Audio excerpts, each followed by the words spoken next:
ассалому алайкум бинандаҳои азизу арҷуманд. ҳоло ба таваҷҷӯҳи шумо нашри таҳлилӣ ва ҷанбастии ҳафта аз телевизиони симои шаҳри Панҷакент манзур мегардад. ба ҳамагон маълум аст ки давоми ҳафтаи сипаришуда дар кишварҳои ҷаҳон ҷумҳурии Тоҷикистон, вилояти Суғд ва шаҳру деҳоти Панҷакент рӯйдоду воқеаҳои гуногуне ба амал омаданд ки ҳоло хабарнигорони мо муҳимтарин рӯйдодҳои ҳафтаи сипаришударо барои шумо пешниҳод месозанд.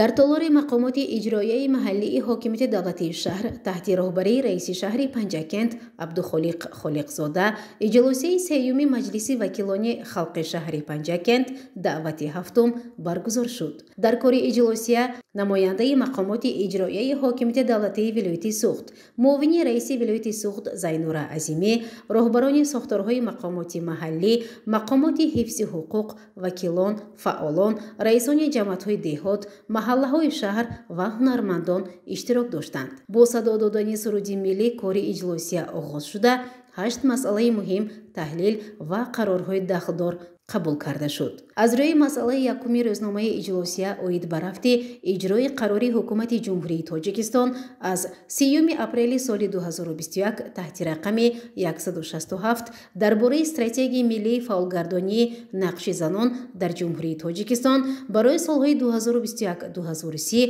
дар шаҳри Панҷакент муовини раиси шаҳри Панҷакент Мурод Шукурзода маъруза кард. ҳамчунин оид ба ин мавзӯъ вакилон низ баромад карданд.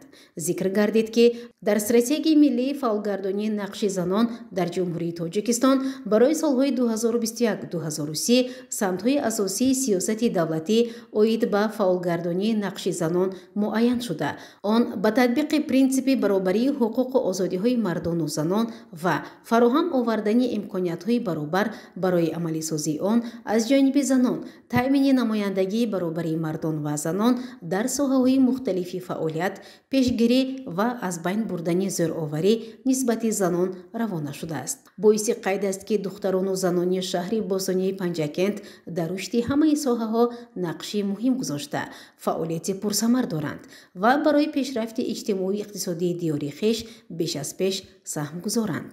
бино ба иттилои омори расмии имрӯзҳо дар шаҳру деҳоти Панҷакент зиёда аз 334 000 нафар аҳолӣ умр ба сар мебаранд ки аз инҳо наздик 164 000 нафарашонро духтарону бонувон ташкил медиҳанд. аз ин шумора 70 нафар бонувон ҳамчу хизматчии давлатӣ фаъолият бурда, 2 нафар зан вакили маҷлиси вакилони халқи вилояти Суғд, 9 нафар зан вакили маҷлиси вакилони халқи шаҳри Панҷакент, 38 нафар вакили маҷлиси вакилони ҷамоат интихоб гардида баҳри пешравию тараққӣ ва ободониву гулгулшукуфои кишвар саҳми худро мегузоранд.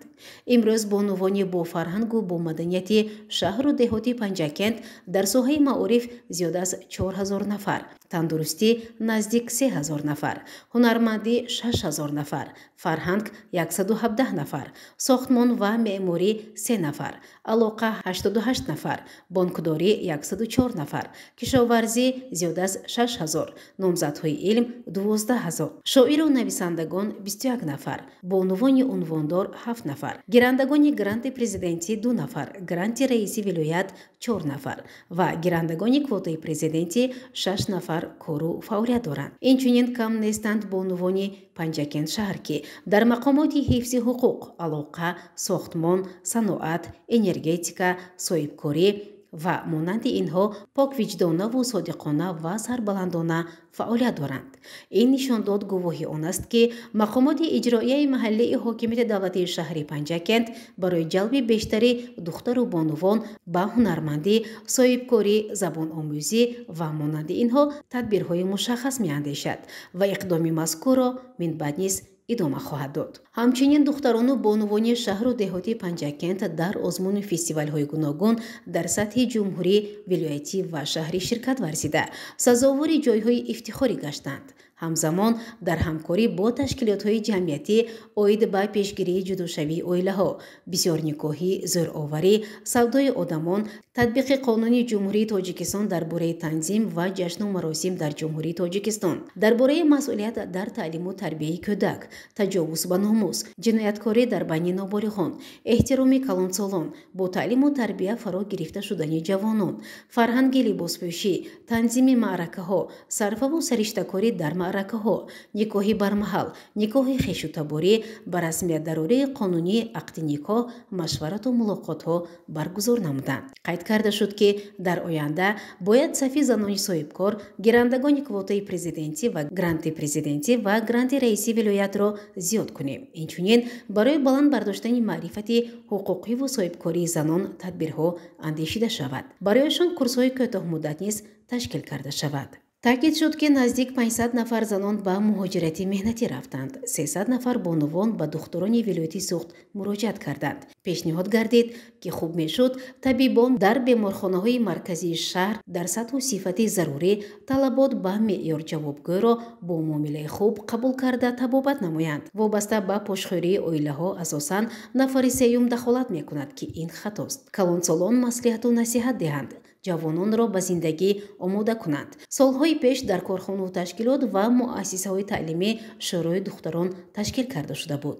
имрӯзҳо ин қариб, ки дар аксари мактабҳо ба назар намерасад. пешниҳод гардид, ки шӯрои духтарон ва шӯрои занон аз нав дар корхонаҳу ташкилот ва муассисаҳо таъсис дода шуда бо духтарону занон ҳамкориро қавӣ кунанд. ҳамчунин маърифати фарҳангиву ҳуқуқии бонувон баланд карда шавад. духтарону бонувон ба фарҳанги бегона рӯй наоранд, зеро мо худ фарҳангу ҳунари боло дорем. дар баъзе оилаҳо хушунат, зӯроварӣ ба назар мерасад, ки дар ин самт низ бояд кор бурд.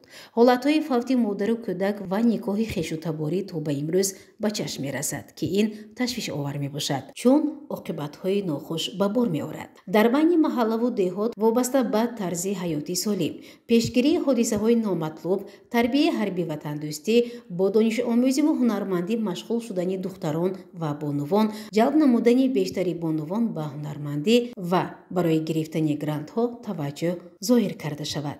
асосгузори сулҳу ваҳдати миллӣ, пешвои миллат, президенти ҷумҳурии Тоҷикистон муҳтарам Эмомалӣ Раҳмон ҳамеша дар баромад ва паёми хеш вобаста ба баланд бардоштани мақоми зан дар ҷомеа таъкид мекунанд.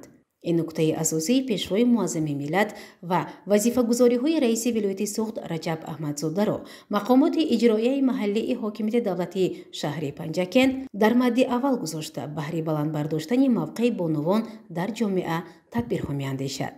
дар идомаи иҷлосия вакилон ҳисоботи вакили маҷлиси вакилони халқи шаҳр аз ҳавзаи интихоботии Навобод рақами 31 Раҳим Баҳриддиновро оид ба иҷрои ваколатҳояш шуниданд. ҳозирин вобаста ба масъалаҳои дигари рӯзномаи иҷлосия, аризаҳои вакилони маҷлиси шаҳрӣ аз ҳавзаи интихоботии Лаби Чашма рақами 3 Алишер Пӯлодзода ва Пули Гирдоб рақами 38 Ҷамшед Юсуфов оид ба пеш аз муҳлат қатъ намудани ваколаташон баррасӣ гардида дар ин бора қарорҳо ба тасвиб расонида шуд. бо қарори иҷлосия дар ҳавзаҳои интихоботии рақами 3 ва 38 санаи 16 ноябри соли 2025 интихобот ба ивази вакилони хориҷшуда таъин гардида, комиссияи шаҳрии интихобот оид ба интихоботи маҷлиси вакилони халқи шаҳр таъсис дода ҳайати он тасдиқ гардид. вакилон дар фарҷоми кори иҷлосия қарорҳои раиси шаҳрро оид ба таъмин ба мансабҳо ва ҷудо намудани маблағҳо тасдиқ намуданд. дар интиҳои иҷлосия намояндаи мақомоти иҷроияи ҳокимияти давлатии вилояти суғд, муовини раиси вилояти суғд Зайнура Азимӣ ибрози андеша кард. вакилон дар бораи ҳамаи масъалаҳои рӯзномаи иҷлосии сеюми маҷлиси вакилони халқи шаҳр даъвати ҳафтум қарорҳоро ба тасвиб расониданд. иҷлосия бо садо додани суруди миллӣ ба кори худ анҷом бахшид.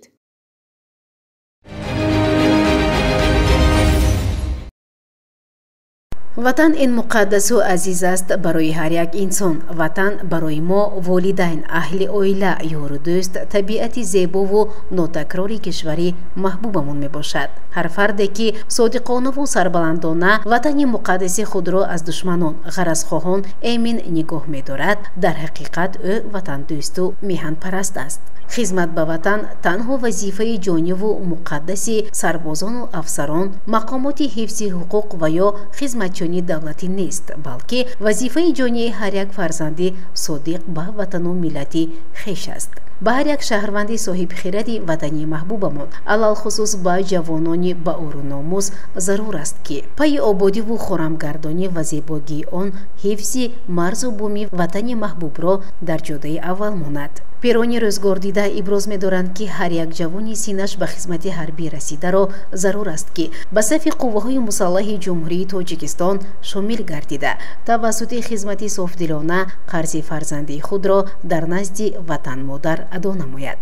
адои хизмати ҳарбӣ сари баланду рӯи сурхи ҳар як ҷавони соҳибхирад аст. ҳар шахсе ки ҷавони банандгу номус аст дар сафи артиши миллии кишвар сарбаландона миллату давлати худро аз душманон муҳофизат мекунад. хизмат дар қӯшунҳои мусаллаҳ ин мактаби мардонагиву ҷасоратӣ буда, ҳар як ҷавон дар ин ҷо обутоб меёбад, дарси зиндагӣ меомӯзад, ҷавонмардӣ банангу ор мегардад ва ифтихори волидайну авлод мебошад. барои мардонагиву ҷасорат ӯро бештар иззату ҳурмат мекунанд. чунин маънии умум дошт ҷаласаи навбатӣ баргузор гардида. дар толори мақомоти иҷроияи маҳаллии ҳокимияти давлатии шаҳри Панҷакент таҳти роҳбарии раиси шаҳри Панҷакент Абдухолиқ Холиқзода, сардори шӯъбаи агентии назорати давлатии молиявӣ ва мубориза бо коррупсияи ҷумҳурии Тоҷикистон дар водии Зарафшон Низомзода Насриддин ва прокурори шаҳри Панҷакент мушовири адлияи дараҷаи 1 Искандар Раҳматзода бо иштироки фаъолон ва раисони ҷамъиятҳои деҳот маҳаллаҳои шаҳр ҷаласа баргузор гардид. дар он асосан як масъала иҷрои фармони президенти ҷумҳурии Тоҷикистон дар бораи ба эҳтиёт рухсат додани хизматчони ҳарбие ки муҳлати муқаррар гардидаи хизмати ҳарбиро адо намуданд ва даъвати навбатии шаҳрвандони солҳои таваллуди 1998-2007 ҷумҳурии Тоҷикистон ба хизмати ҳарбӣ мавриди таҳлил қарор гирифт. зикр гардид ки баробари пешравиҳо камбудиҳо низ ҷой доранд, аз ҷумла қонуншиканӣ, ҳолатҳои коррупсионӣ ки ин боиси нигаронӣ ва ташвишовар мебошад. дар соли 2024 76 нафар шаҳрвандон 171 адад ҷинояти коррупсионӣ карданд. аз ин миқдор 22 нафар кормандони комиссарияти ҳарбӣ 22 ҳолати коррупсионӣ ҷиноят карданд. аз ҷумла яке билети ҳарбии қалбакӣ тайёр карду дигаре ҷавони даъватиро ҳамчун шахси бемор номнавис кард ва монанди инҳо. ҳамчунин зикр гардид ки дар ин давра дар даъвати тирамоҳиву баҳории соли сипаришуда 3 нафар хизматчони давлатӣ бо поррагирӣ даст ба ҷиноят заданд. баҳри аз байн бурдани ҷиноятҳои коррупсионӣ, қонуншиканиҳо бояд тадбирҳои мушаххас андешида шавад. масъулин дар байни ҷомеа корҳои тарғиботиву ташвиқотиро бештар ба роҳ монда, бо онҳо мулоқоти ошкоро гузаронанд ва аз шарту шароит будубоши зиндагии сарбозону афсарон маълумоти муфассал диҳанд. роҳбарият аз масъулон, раисони маҳаллаву ҷамъиятҳои деҳот вобаста ба корҳои басомон расонидашуда, рафти иҷрои фармони президенти ҷумҳурии Тоҷикистон, баргузории корҳои тарғиботиву ташвиқотӣ, шарту шароити фаъолияти кори пурсоншуда барои ислоҳи камбудиҳои ҷойдошта дастурҳо доданд.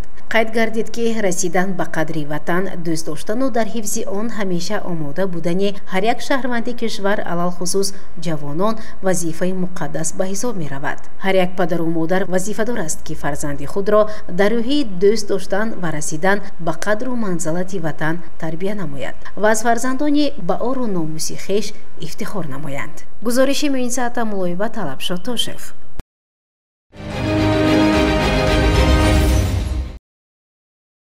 дар ҷарони сафари кории раиси шаҳр ба ҷамъияти деҳоти Моғиён иттилоъ дода шуд ки ба ифтихори 35-мин солгарди истиқлоли давлатии ҷумҳурии Тоҷикистон дар қаламрави ҷамъияти деҳоти Моғиён 12 пул бунёд гардида 16 километр роҳҳои маҳаллӣ навсозӣ мешавад.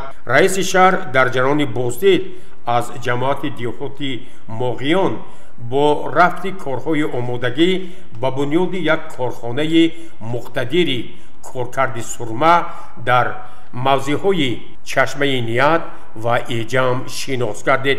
дар ҷамоати деҳоти моғиён раиси шаҳр бо рафти бунёди толори варзишӣ дар муассисаи таҳсилоти миёнаи умумии рақами 61 деҳаи моғиён шинос гардид. раиси шаҳр ба роҳбарияти ҷамоат муассисаи таҳсилоти миёнаи умумии рақами 61 ва соҳибкорону сокинони саховатпешаи ин диёр дастур дод ки мо бояд дар ҳама гуна вазъият барои беҳтар намудани сатҳу сифати таълиму тарбия, бунёди синфхонаҳои иловагӣ, толорҳои варзишӣ, муассисаҳои таҳсилоти томактабӣ тадбирҳои мушаххас андешем.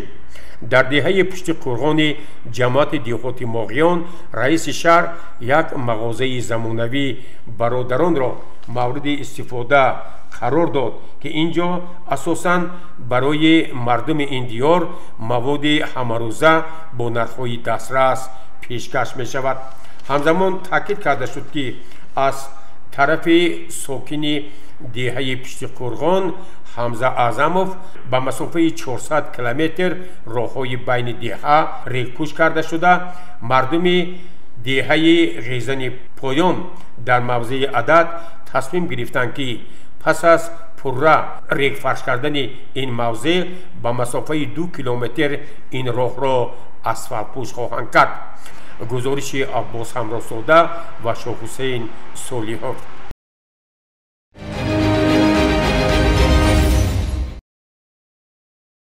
сокинони ҷамоати деҳоти Саразм ба ифтихори 35-мин солгарди истиқлолияти давлатии ҷумҳурии Тоҷикистон омодагии хоса мебинанд. то таҷлили ин санаи фархунда мардум ба корҳои ободониву созандагӣ хӯрамгардонӣ таваҷҷӯҳ намуда диёри азизи худро обод менамоянд. аз ҷумла роҳҳои ҷамоати деҳоти Саразм обод мегардад.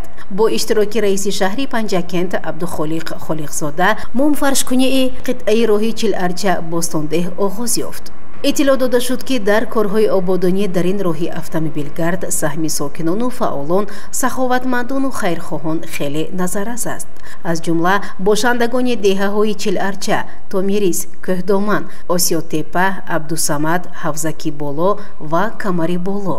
таъкид гардид ки бо дастгирии мақомоти иҷроияи маҳаллии ҳокимияти давлатии шаҳри Панҷакент аз ҷониби роҳсозони ширкати Азимиён ва муассисаи давлатии нигоҳдории роҳҳои автомобилгарди шаҳри Панҷакент зиёда аз 7 километр роҳ ба маблағи 3,5 миллион сомонӣ мунфарш карда мешавад.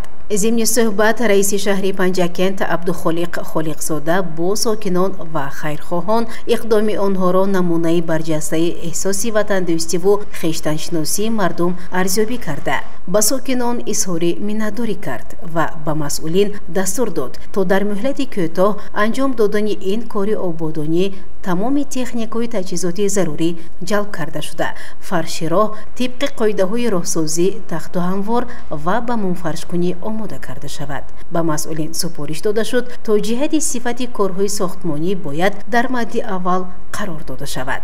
гузориши Муинсат Амулоева ва Шоҳҳусайн Солиҳов.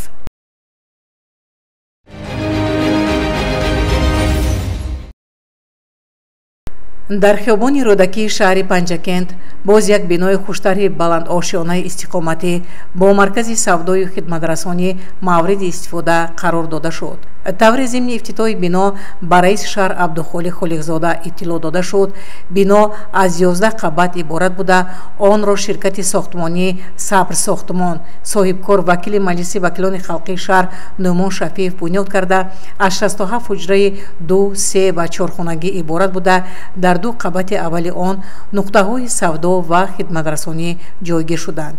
дар бахши бонки тиҷоратии Ҳумобонк маркази тафриҳии кӯдакон, мағозаҳои хӯрокворӣ ва молҳои саноатӣ ки дар 2 ошони аввали бино ва таххонаи он ҷойгир шуданд наздик ба 100 ҷойи корӣ таъсис дода мешавад. бино бо лифт, хати об ва дигар инфраструктури меъёрӣ барои биноҳои баландошиёна муҷаҳҳаз гардонда саҳн ва роҳи пиёдагарди назди он сафолакпӯш карда шудааст.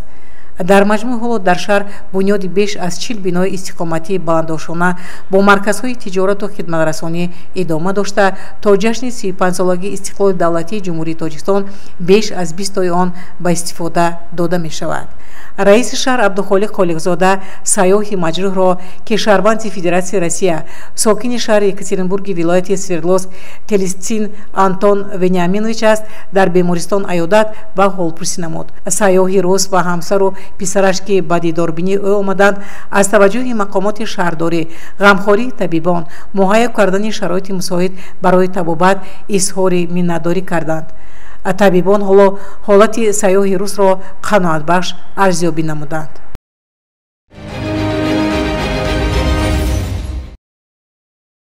раиси шаҳри Панҷакент Абдухолиқ Холиқзода зимни сафари кории худ ба ҷамоати деҳоти Косатарош бо раванди ташкили фермаи чорводорӣ шинос гардида, ба истифодаи босамари заминҳо таваҷҷӯҳ зоҳир намуд. таъмини бозори дохилӣ бо маҳсулоти кишоварзӣ аз ҷумла гӯшту шир, истифодаи босамари заминҳои кишт дар деҳоти Косатарош зери таваҷҷӯҳи хоссаи раиси шаҳр қарор гирифт. дар ҷараёни сафари корӣ раиси шаҳри Панҷакент Абдухолиқ Холиқзода бо фермаи соҳибкор Маҳмад Сиддиқ Ҳомедов, ки дар собиқ бинои фермаи хусусишуда ташкил карда мешавад, шинос шуда, ба ӯ барои зиёд намудани саршумори чорвӯю хушзоти ширдеҳ ба роҳ мондани истеҳсоли панир ва дигар маҳсулоти ширӣ маслиҳатҳо дод. бинои фермаи мазкур таъмиру таҷдид шуда барои парвариши 200 сар чорво мувофиқ карда шудааст. захираи хӯроки чорво барои давраи зимистон низ омода аст. барои истифодаи босамари беш аз 100 гектар замини мавқеи Оқтам, беҳтар намудани ҳолати мелиоративии он ва зиёд кардани истеҳсоли хӯроки чорво ва дигар маҳсулоти кишоварзӣ ҷиҳати кашидани хати об аз дарёи Моғиён, бунёди ҳавзҳо ва роҳандозии обёрии қатрагӣ ба масъулин маслиҳатҳо дода шуд. гузориши Мартаба Раҳмонова ва Шоҳусайн Солиҳов.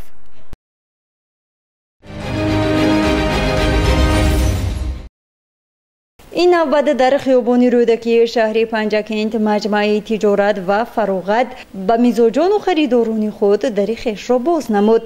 он аз ду қисмат иборат буда бо дастгирии мақомоти иҷроии ҳокимияти давлатии шаҳр аз ҷониби соҳибкорон Эраҷ Ниёзов ва Хушбахт Бобомуродов бунёд гардидааст.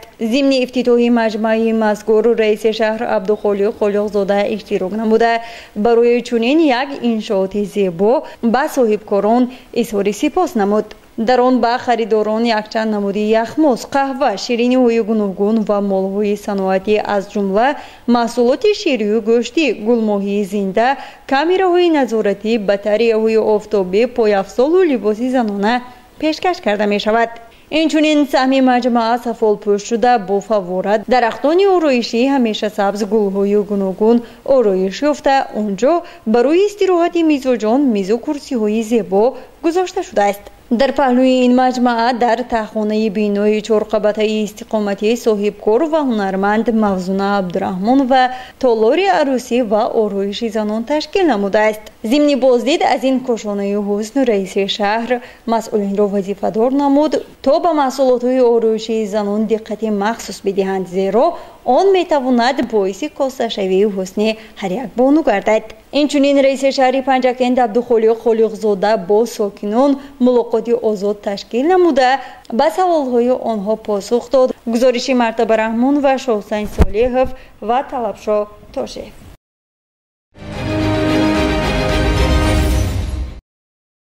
сокинони маҳаллаи нави деҳаи Чорбоғи ҷамоати деҳотӣ Косатароши шаҳри Панҷакент боз як иқдоми некро пеш гирифтанд. бахшида ба 35-мин солгарди истиқлоли давлатии ҷумҳурии Тоҷикистон дар ин мавзеъ кӯдакистони нав бунёд карда мешавад. бо иштироки раиси шаҳри Панҷакент Абдухолиқ Холиқзода барои сохтмони иншооти ҷашнӣ санги асос гузошта шуд. иттилоъ дода шуд, ки бо бунёди боғчаи замонавӣ 200 нафар кӯдакон бо таълиму тарбия фаро гирифта хоҳанд шуд. бинои муассисаи таҳсилоти томактабӣ дар ҳудуди муассисаи таҳсилоти миёнаи умумии рақами 81 ҷойгир буда, тибқи лоиҳа аз таҳхона ва сеошона иборат аст. бунёди кӯдакистон бо дастгирии мақомоти иҷроияи маҳаллии ҳокимияти давлатии шаҳри Панҷакент ва соҳибкорону сокинон шахсони хайрхоҳу саховатпешаи деҳа сохта мешавад. баъди гузоштани санги асос бо ҷалби воситаҳои нақлиёт ва техникаҳои махсус ба корҳои сохтмонӣ оғоз бахшида шуд.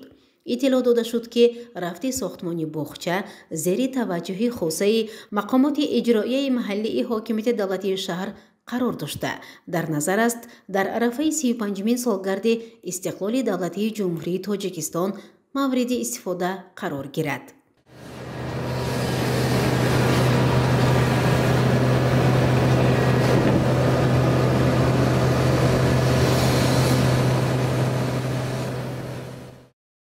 من مطلوبه مردانزاده آموزگاری مؤسسه تحصیلات میانه عمومی رقم 81 میباشم.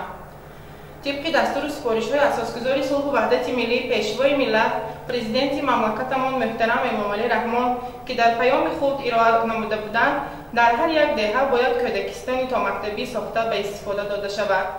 امروز در نزد مؤسسه ما بخشیده به 34مین سالگرد استقلال دولتی جمهوری تاجیکستان با تشبث رئیس شهرمان عبدالخالق خالقزاده و ساکنان دهه چهارباغ در نزد مؤسسه برای ساختن کودکستان سنگ اساس گذاشته شد. ما آموزگاران امید داریم که این کودکستان را بخشیده به 35مین سالگرد استقلالیت دولتی جمهوری تاجیکستان با سری بلند ساخته به استفاده می‌دهیم. раиси шаҳри Панҷакент Абдухолиқ Холиқзода ба сокинон барои пеш гирифтани чунин иқдоми нек изҳори сипос намуд ва таъкид дошт ки бунёди кӯдакистону муассисаҳои таълимии муосир бо шароити мусоиди таълиму тарбия гувоҳи онанд ки ҳамаи пешравию пирӯзии ҳар як давлат ва ҷомеаро мактабу маориф ва илму дониш ташкил медиҳад. гузориши Муиниса Атамуллоева ва Шоҳҳусайн Солиҳов.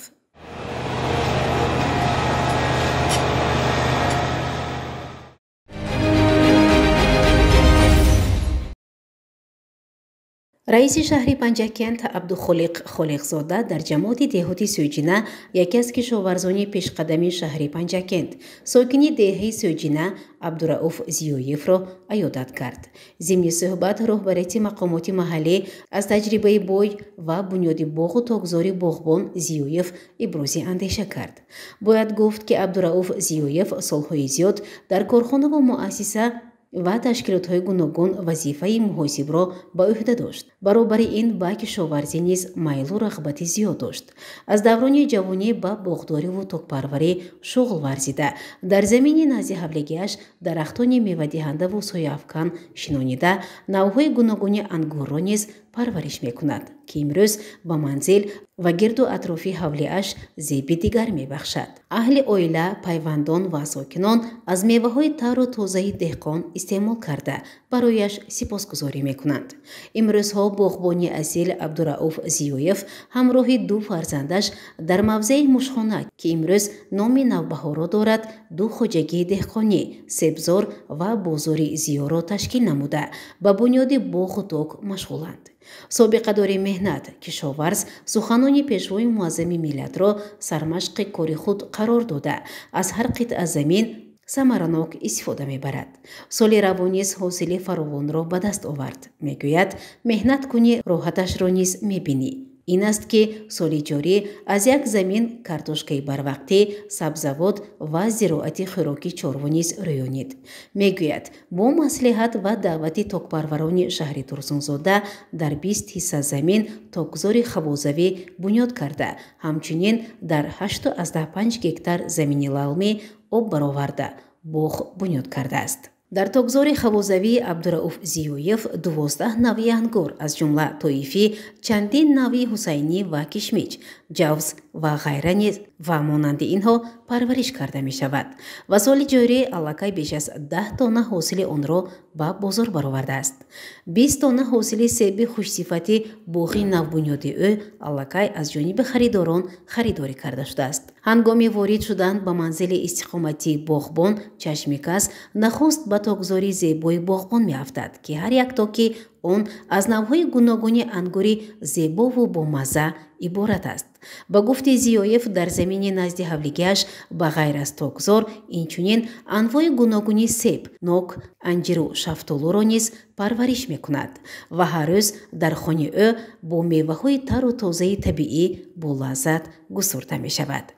боғбони асил кишоварз собиқадори меҳнат, нафаре ки тамоми умри худро ба боғбониву кишоварзӣ бахшидааст мегӯяд.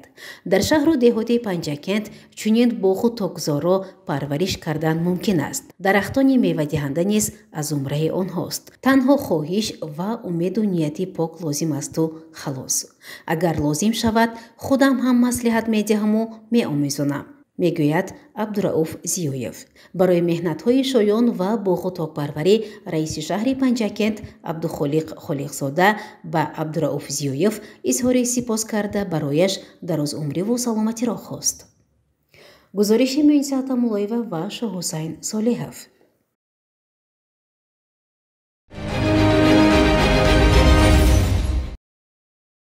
мардуми тоҷикистон давоми 34 соли истиқлолият бо сарварии оқилонаи асосгузори сулҳу ваҳдати миллӣ, пешвои миллат, президенти ҷумҳурии тоҷикистон муҳтарам Эмомалӣ Раҳмон таҳкурсии давлати соҳибихтиёрамонро гузоштанд ва ба корҳои азими бунёдкориву созандагӣ шурӯъ намуданд. бахшида ба истиқболи санаи фархундаи миллат 35-юми солгарди истиқлолияти давлатии ҷумҳурии тоҷикистон, мардуми шаҳру деҳоти Панҷакент омодагӣ хуб дида мехоҳанд бо дастовардҳои арзандаи меҳнатӣ ва корҳои бунёдкориву созандагии хеш самимона истиқбол бигиранд. бо ташаббуси соҳибкор Шерназар Дӯстов дар шаҳраки Суғдиён мағозаи хӯрокворӣ мавриди истифода қарор дода шуда, дар он раиси шаҳри Панҷакент Абдухолиқ Холиқзода иштирок дошт. он дар қабати аввали бинои дуошона ҷойгир буда якчанд нафар бошандагони маҳалла бо ҷои кори доимӣ ва маоши хуб таъмин гардиданд. дар маркази савдо ҳамаи намудҳои маҳсулоти ғизоӣ ва дигар молҳои талаботи ҳаррӯзаи мардум дар рафҳо бо намуди нав бо тартиб гузошта шуда нархҳо дастрас мебошанд. раиси шаҳри Панҷакент Абдухолиқ Холиқзода дар суҳбат бо сокинони деҳа ва саҳми соҳибкорон арзи сипос намуда дастур дод ки корҳои ободониро идома дода санаи таърихии кишвар 35-умин солгарди истиқлолро сазовор истиқбол гиранд. ҳамзамон дар қабати дуюми он бошад ташкили коргоҳи хурди дӯзандагӣ пешбинӣ шудааст. бо истифода додани он 10 нафар бонувон низ бо ҷои корӣ таъмин карда мешаванд. гузориши Майсара Тилоева ва Шоҳусайн Солиев.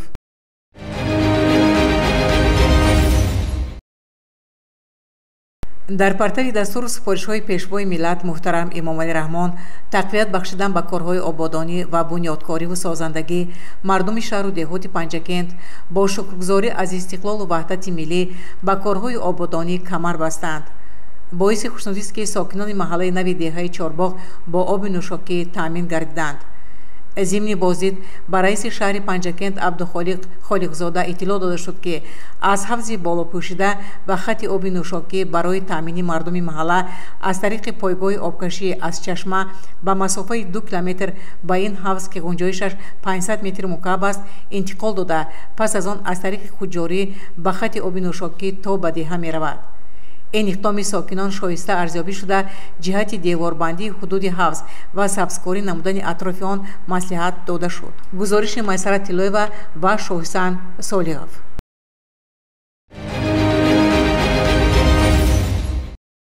санаи 8 сентябри соли 2025 ба шӯъбаи раёсати кумитаи ҳолатҳои фавқулода ва мудофиаи гражданӣ дар шаҳри Панҷакент хабар ворид гардид ки як шаҳрванди хориҷӣ ҳангоми саёҳат дар ҳудуди ҷамоати деҳоти Вору, деҳаи Вору аз кӯҳ лағжида ҷароҳати ҷисмонӣ бардоштааст. баъд аз гирифтани хабар гурӯҳи махсуси зудамали наҷотдиҳии вилояти Суғд дар водии Зарафшон сардори бахши раёсати кумитаи ҳолатҳои фавқулода ва мудофиаи гражданӣ дар ноҳияи Айнӣ ва афсари шӯъбаи раёсати кумитаи ҳолатҳои фавқулода ва мудофиаи гражданӣ дар шаҳри Панҷакент ба самти ҷамоати деҳоти Вору сафарбар шуданд. наҷотдиҳандагон пас аз тай кардани роҳҳои душворгузари Ағбаи Чимтарға шахси маҷрӯҳро тибқи координатҳои ҳамсафарон муайян ва пайдо карданд. ҷабдида шаҳрванди Федератсияи Русия Телит Телицин Антон Беняминович соли таваллудаш 23 август соли 1981 истиқоматкунандаи шаҳри Екатеринбурги вилояти Свердловск буд. ҳангоми санҷиш маълум гардид ки сайёҳ ҳангоми лағжиш аз баландии пояшро шикастааст. сипас санаи 10 сентябри соли 2025 ҷабрдидаро бо истифода аз занбари махсуси тиббӣ ва аз роҳҳои душворгузар ки ҳаракат дар онҳо мушкил аст ба деҳаи вору фароварда ба беморхонаи марказии шаҳри Панҷакент интиқол доданд, барои табобат бистарӣ намуданд. раиси шаҳри Панҷакент Абдухолиқ Холиқзода сайёҳи маҷрӯҳро ки шаҳрванди Федератсияи Русия сокини шаҳри Екатеринбурги вилояти Свердловск Телицин Антон Беняминович аст, дар бемористон аёдат ва ҳолпурсӣ намуд. сайёҳи рус ва ҳамсару писараш ки ба дидорбинии ӯ омада буданд аз таваҷҷӯҳи мақомоти шаҳрдорӣ, ғамхории табибон, муҳайё кардани шароити мусоид барои табобат изҳори миннатдорӣ карданд. табибон ҳолати сайёҳи русро қаноатбахш арзёбӣ намуданд.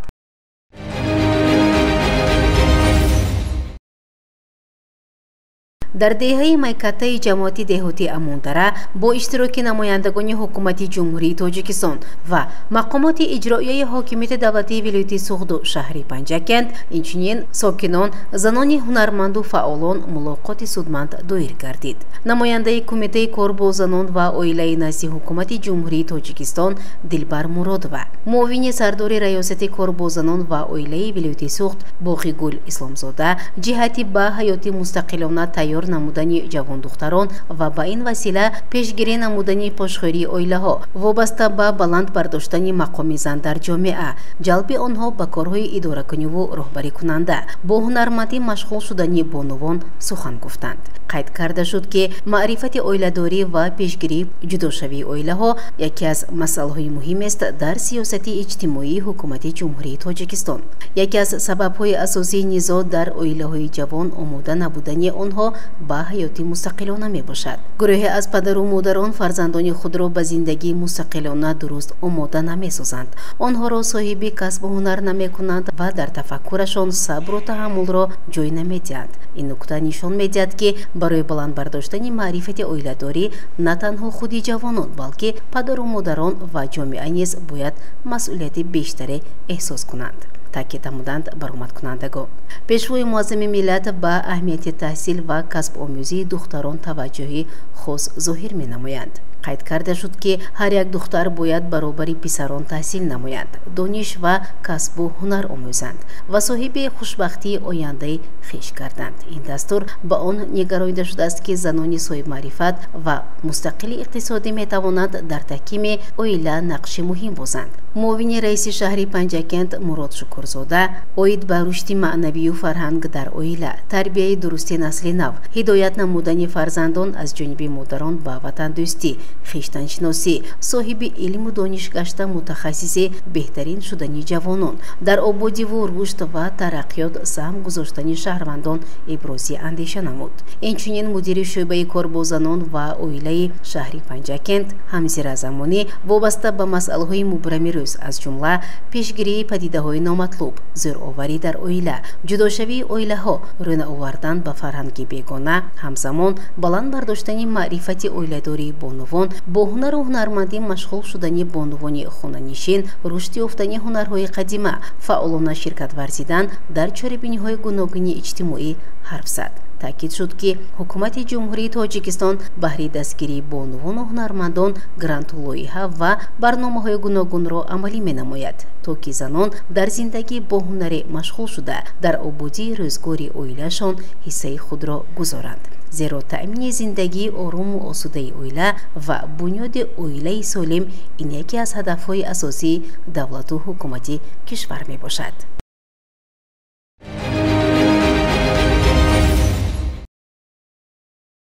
дар муассисаи таҳсилоти миёнаи умумии рақами 25 ба номи академик Бобоҷон Ғафурови шаҳраки Суғдиён ба муносибати 70 солгарди яке аз адибони шинохтаи адабиёти муосири тоҷик, раиси бахши панҷакентии иттифоқи нависандагон Исмоил Зарифӣ маҳфили адабию фарҳангӣ баргузор гардид.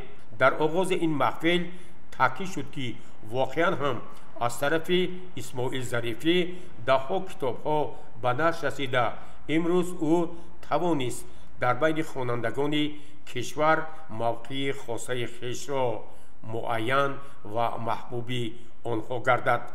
дар ин маросим аз тарафи раиси раёсати суғдии иттифоқи нависандагони тоҷикистон аҳмадҷон раҳматзод ба соҳибҷашн меҳномаи мақомоти иҷроияи ҳокимияти давлатии вилояти суғд тақдим гардид. ҳамзамон нависандаи шинохта ба соҳибҷашн исмоил зарифӣ нишони ифтихории иттифоқи нависандагони тоҷикистонро тақдим намуда, онҳо зимни суханрониҳои хеш бори дигар дар бораи фаъолияти иҷодии исмоил зарифӣ андешаҳои хешро баён намуда, ӯро бо санаи 70-солагии самимона табрику муборакбод гуфтанд.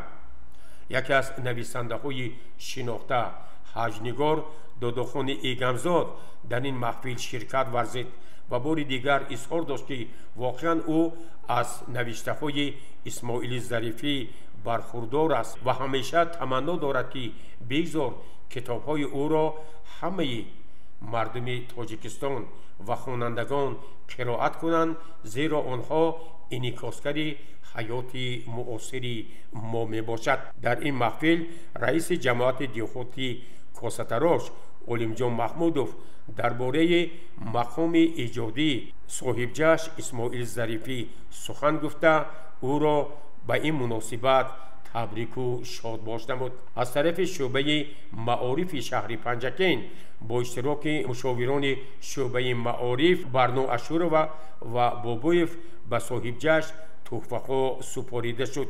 хонандаи муассисаи таҳсилоти миёнаи умумии рақами 25 умеда ильёсова аз китобҳои нависанда порчаҳо қироат кард ва устоди хешро бо ин санаи фархонда табрику муборакбод намуд. гузориши Аббос Ҳамросода ва Талабшоҳ Тошиф.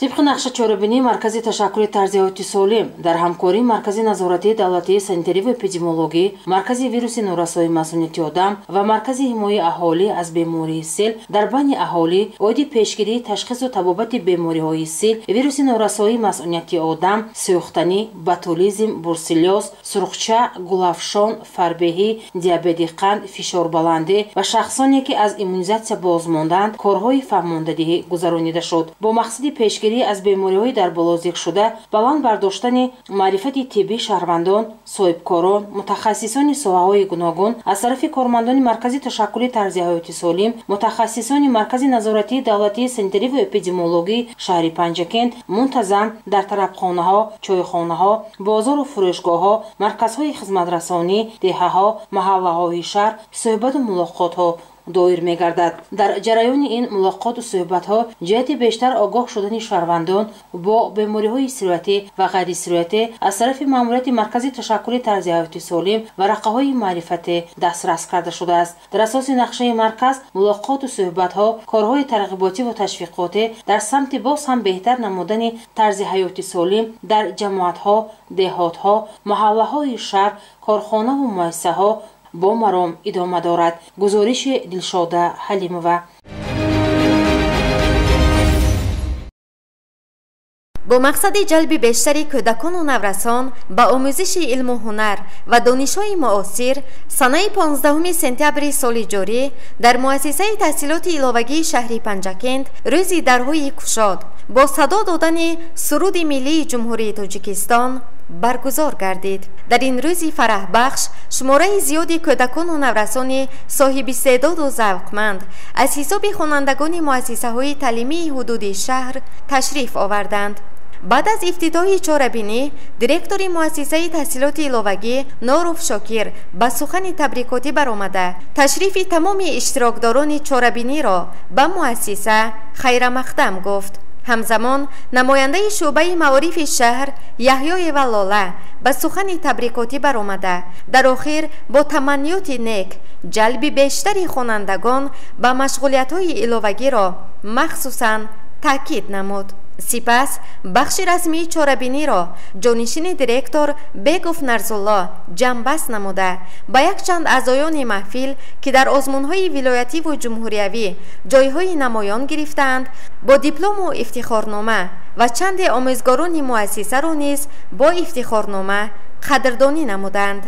در ادامه بهر بریده خاطری اشتراکچیان چاره‌بینی برنامه کنسرتی آماده نموده تعلیم گیرندگان و کارمندان مؤسسه پیشکش گردید که از جانب حاضرین خوش پذیرفته شد. گزارش دلافروز حفیظ و طلبشاه تاشف برای برنامه اطلاعاتی پیغام.